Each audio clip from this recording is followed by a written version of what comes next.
Good Erev Shabbos, everyone.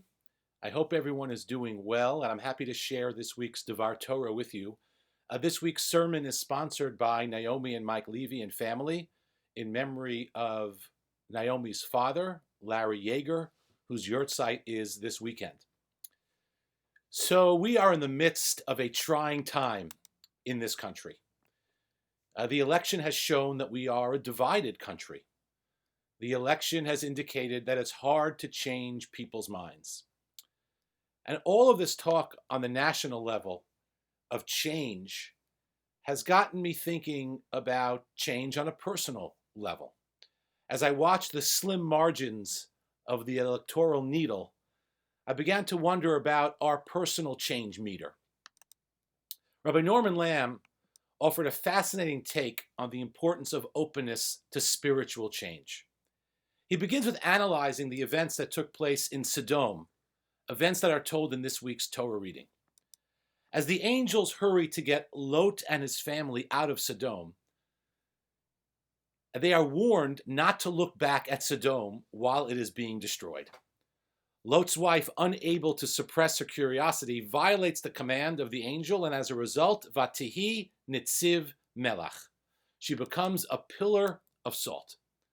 The Midrash, which is quoted by Rashi, wonders why this specific punishment, that of salt, was chosen.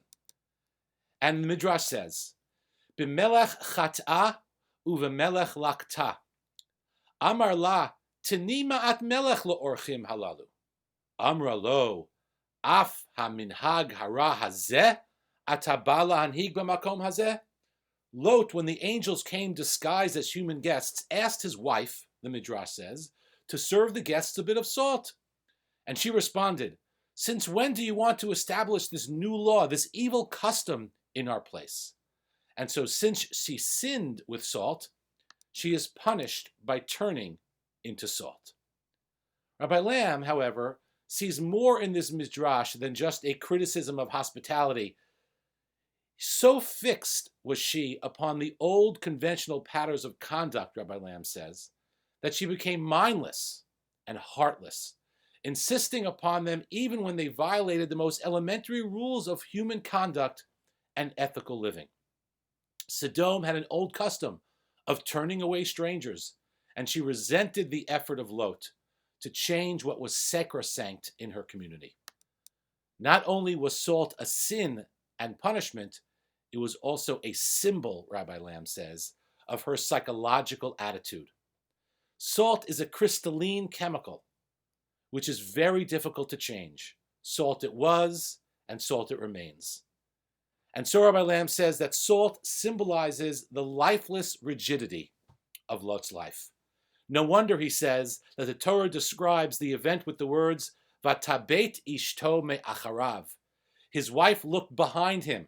She was always looking backwards, consulting the unchanging past as a guide to an equally unchanging future. What a beautiful interpretation by Rabbi Lamb.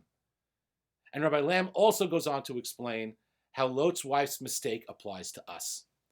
It's important to stress, while there is little likelihood of significant change in halacha, it demands of us that we change. When you stop changing, you stop growing. And when you stop growing, in effect, you stop living. Of course, tradition encourages innovation and change within us and calls it teshuvah, repentance. Spiritually, the Jew must always be in a state of flux, in movement, in dynamic process. The importance of change in our spiritual life is poignantly expressed in the Mishnah and Gemara in Masechet Brachot. The Mishnah teaches, Rabbi Eliezer Omer, ha'oset tfilato keva, ein tfilato tachanunim. Rabbi Eliezer says if a person makes their prayer fixed, it is not a true supplication. What does that mean? The Gemara explains, Rabba v'Rav Yosef da'amar tarvaihu. Rava and Rav Yosef both said, Kol she'eno yachol l'chadesh bo ba'davar. Anyone unable to introduce a novel element into their prayer. Isn't that interesting? Isn't that amazing? That prayer is not considered a supplication. Perhaps it's not accepted if we today daven the same prayer as we said yesterday. Or even at Mincha, we say the same prayer with the same things in mind and the same attitude as we did just a few hours earlier at Shacharit. Each encounter with God can be, should be, something new. This is one of the great lessons of Avraham and Sarah's life. The Gemara talks about a coin that existed in their time that on one side had a picture of an elderly couple and on the other side had a picture of a young couple. Perhaps the point is that in some realms of life, and this is what Rabbi Lamb was talking about in the realm of halacha, what was done and what represents the past is most valuable. While in other areas of life, and I'm suggesting that that is in the areas of spirituality and prayer, constant renewal is needed. Let's ask ourselves then this Shabbat, what areas of our spiritual lives can use some rejuvenation? Has Shabbat gotten a little stale?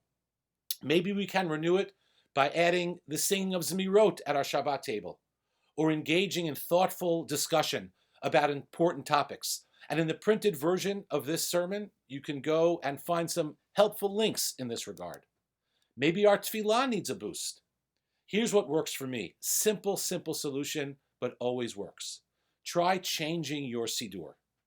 This simple step has helped me focus more. Maybe it's the different type of print, the different translation, the different feel.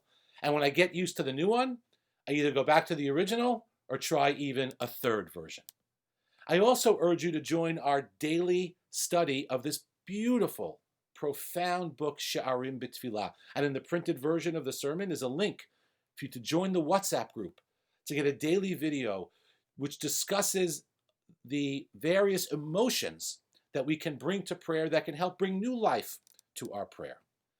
So this Shabbat, as we look at some of the deadlock in this country, let's unlock and be open to unlocking our full spiritual potential. Shabbat Shalom.